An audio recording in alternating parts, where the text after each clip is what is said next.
So, what kind of activities are you doing at the moment, sir? See, these days, like since the beginning of lockdown, our corporation has, under the guidance of our sir, you must be knowing Yadav sir, and Yes.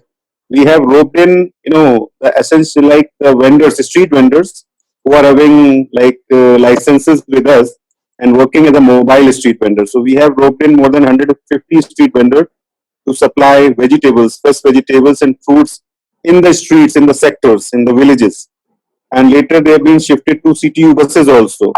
So they are working through CTU buses under police protection. And if you have seen, I'm not saying it's a big achievement, but it's a routine affair, and we have been able to provide within the sectors the fresh vegetables on daily basis to the citizen residents. That was our affairs with the vendor cell.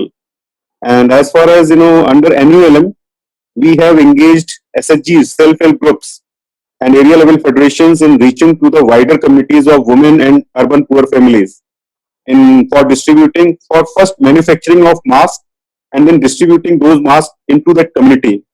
Not only masks but also the sanitizers, the Dettol soap bars, soaps for their personal hygiene. Mhm. And beyond that, we have also got support from FICCI Regional Office Chandigarh Okay, that's and Marico Limited. They have provided us with 800 kg of dry oatmeal, dry oatmeal, and mhm. which we are distributing on regularly in the slums and colonies. And we have started with Maloya Gola colony. So for every day, we are distributing pre-cooked food also. We are distributing ready-to-eat meal also. We are taking care of sanitary, kits like for women and adolescents. And apart from that, we have few volunteers, those who are creating awareness and disseminating the habit of hand washing among children. Okay. That is Basically, something which we right. have initiated so that they must know how to wash their hands. Yeah, yeah, absolutely, sir. This knowledge about sanitization and social distance Yes, and yes. all this is like I guess it's the most important thing to do at this point in time. So, what are the challenges which you face? It's a very big task. I must say, it's a very, very big task to cater to the needs of this population, especially those who are hand to mouth, who earn and spend on a daily basis. So it must be a very big, huge task for you to, make sure that people don't go hungry and they get all the basic essentials that they need. So what are some of the challenges that you face during these operations? There are of course challenges, but full Chandigarh administration, all departments are engaged in, and a convergence has been created. Work has been distributed to each and every department so that they can take care of segments, not in full, but in their respective areas and territories. Like somebody is looking after food and supply, somebody is looking for dry ration, police is also helping out. So every department has been roped in, and people are not working as an officers or staff of the government. They're all working as a volunteer also, Yeah, like as a human, as a citizen also. yeah, absolutely, sir. So things are there, and no doubt, like even our corporation has also waived off the monthly fee of April for the street vendors, and waived off the all the penalties to be imposed during March 2020. And even we are also thinking to provide some relief in the sense that they could be get connected to livelihood options. But this is a big challenge, and we cannot do freely because of COVID crisis. You're not sure whether which actions of yours can land up somewhere in creating more of infection kind. Yeah, So absolutely. So that remains a very, very, very big challenge. But how does the system work, sir? Like, say from your end, the relief material goes out, then who handles it, and then who distributes it? Like, is there a workflow or a system which is there in place? see, in my wing, there is a team. You know, team comprising including me. Our down hierarchy including assistants, community organizers, clerks, and volunteers also.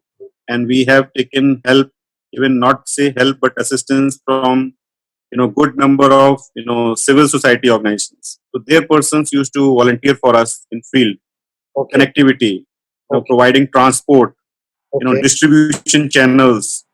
No. Okay. So somebody is assessing, somebody is in the distribution system, somebody is taking care of backup supply line. No, Hmm. this is all way. Okay. But how do we ensure that no one is left out in this entire chain? See, I can't say for the full city, but I can say for our territory, we work on house to house basis. We don't want to line up people. We don't want to create a mess. We work on house to house basis. House to We have engaged our volunteers. We used to announce in the, let's say, Gwala colony with the announce system, audio system, that nobody should come out. We take care of using the help of police also, the local police staff, Mhm. and they ensured they should not come out. They should remain in their houses. Our volunteers used to knock their doors. Even they used to wait for us at their doorstep. Okay. So, Nice so to house to house basis, that's the best way. I learned from polio program. yeah, yeah, yeah. So that is the best way to avoid any chaos, to avoid any mess, to avoid any crowding. And in COVID 2019 crisis, social distancing is first thing which is to be taken care of. So when you line up people, they don't listen you because of lack of education. Say they don't understand the discipline kind of thing which we are looking for. The best is house to house distribution, house to house surveys, and house to house. Like getting information. That is our policy, our best way strategy. Absolutely, sir. Absolutely. In this way, at least we can ensure that none of the households are left out, Left or out, yeah. none of the people are getting it twice or thrice. Or Even I invite you, you can join once. You can see and you can be a part of that, exercise. right, right. Absolutely, sir. It will be a pleasure and a privilege to accompany you on one of your tours. That'd be great. So recently, I just heard. In fact, I read somewhere that you had got in touch with some Kashmiris who had been stuck in Chandigarh for Yes, yes. quite a number of days, and they have not been able to go back and things like that, and they were having generally a hard time here in terms of they were not getting basic essentials and food items and all. So I got to know that you yourself reached out to them and tried to solve the problem. So how did it go, sir? How did it start, and how did you get involved in that? Actually, you must have read, from I think mayor's, social media account or any newspaper. Yeah. Actually, some 3 4 days back, I got a message from State Legal Service Authority, Mr. Mahavir Singh. He got a message that people are in need from Kashmir in Chandigarh.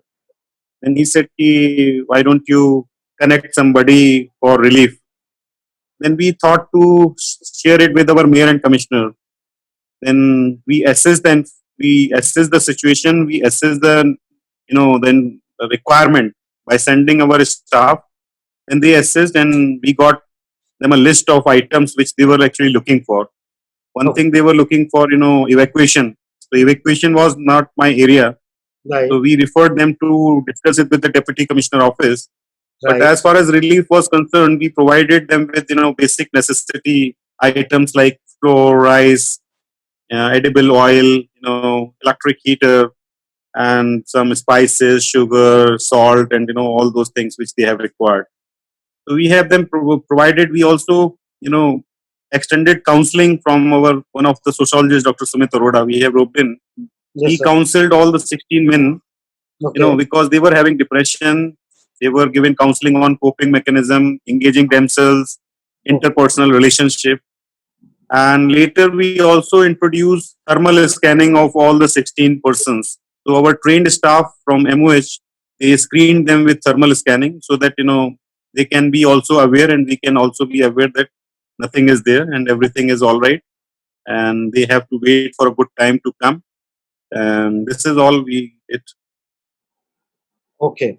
Okay. So And we there have are, also communicated with the secretary in Kashmir and Mr. Faizan Iqbal, okay. and both of them, like Mahavir Singh and Mr. Faizan, both of them have thanked municipal corporation for assistance. uh, there has been a whole lot of backlash. Maybe it is built up by the media, or maybe it is built up by vested interests, divisive forces in the country, where this community is kind of it is being looked down upon after the Tablighi Jamaat incident in Delhi. Hmm. So, was that something that came to your mind while you were dealing with them? Actually, it is not so. We got a call from Mr. Mahavir Singh. It's a normal call like any others who were stranded. But of course, they must be having a mind that, they are insecure or some, fear. So we better counsel them that not to fear. And this is something normal, which is like any other persons or from any other sect. We don't have any, like any judgmental kind of, apprehension in our mind. Okay. And did you find that the community in which they were living in, the Mhm. community in the Mani Majra locality where they were living in, did you find any feeling of antagonism or any hostility towards No, them? no, no. It's not in Chandigarh. Chandigarh is a metro city, and people are much, more higher than, you know from such, mindset here.